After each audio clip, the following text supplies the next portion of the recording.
I was 6 when Renee forgot me, but I didn't know that the forgetting would live in me like a bad smell clinging to a room. It was a sour sort of place we lived in. She was supposed to be our protector, not another ghost haunting the edges.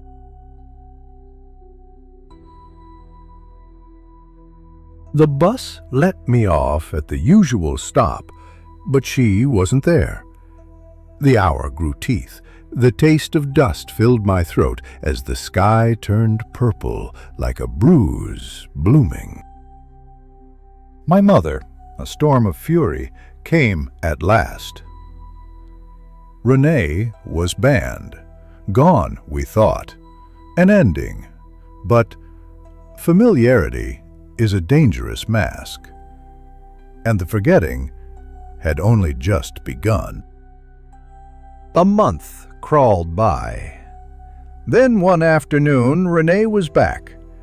Leaning against a car, cigarette smoke a halo. She looked like a promise, and I, a fool, believed her. The car smelled of cheap perfume and something burned, like a forgotten birthday cake. I climbed in. Children climb into cars with people who are supposed to care for them. Her apartment was a tomb of stale air and pills.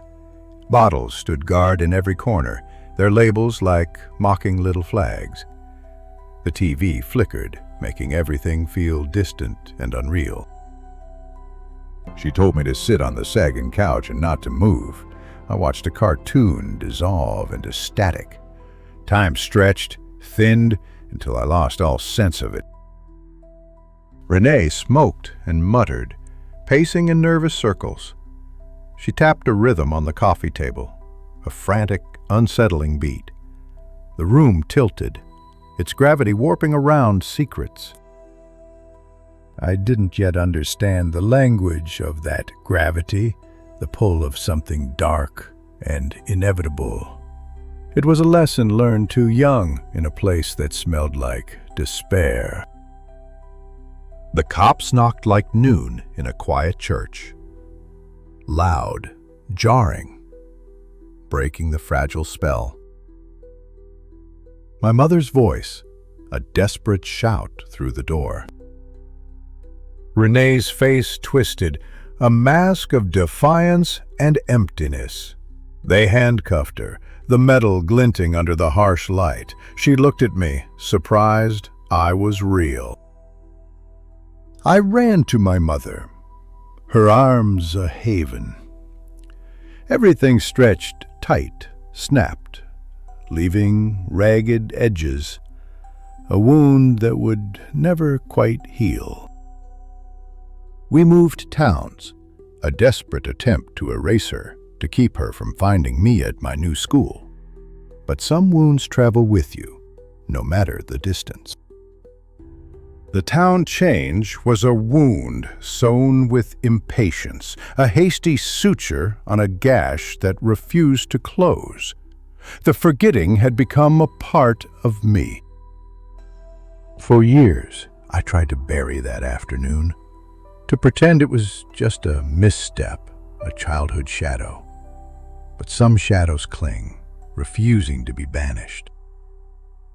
I came to understand how familiarity can mask threat, how the wolf can wear grandma's clothes and offer you poisoned candy.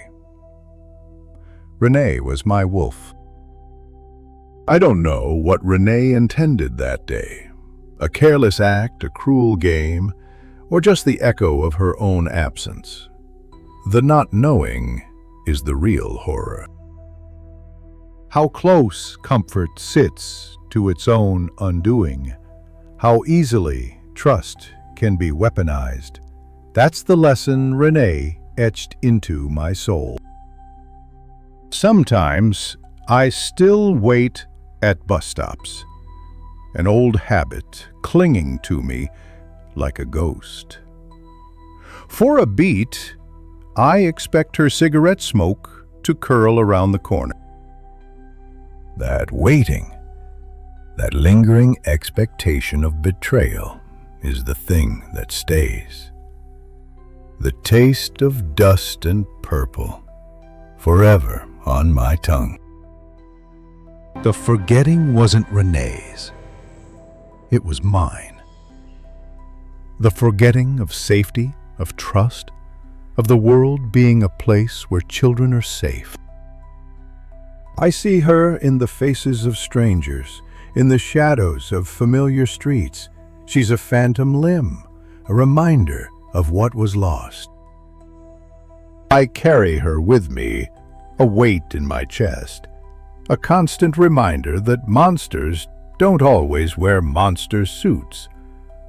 Sometimes they wear the face of familiarity. The world is not safe. That is the truth Renee taught me. A bitter truth, learned too young. But even in the darkness, there is a flicker of defiance, a refusal to be defined by her cruelty. I will not let her have me. I will not let the taste of dust and purple define my life. I will remember the forgetting, but I will not let it consume me. I will find my own way, my own truth. The taste of dust and purple will always be a part of me, but it will not be the whole story. I will write my own ending.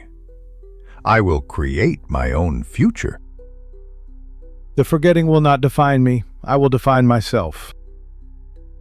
The taste of dust and purple fades a little more each day, replaced by the sweetness of resilience. I am more than the forgetting. I am more than the taste of dust and purple. I am whole. I am. And, in the end, that is all that matters.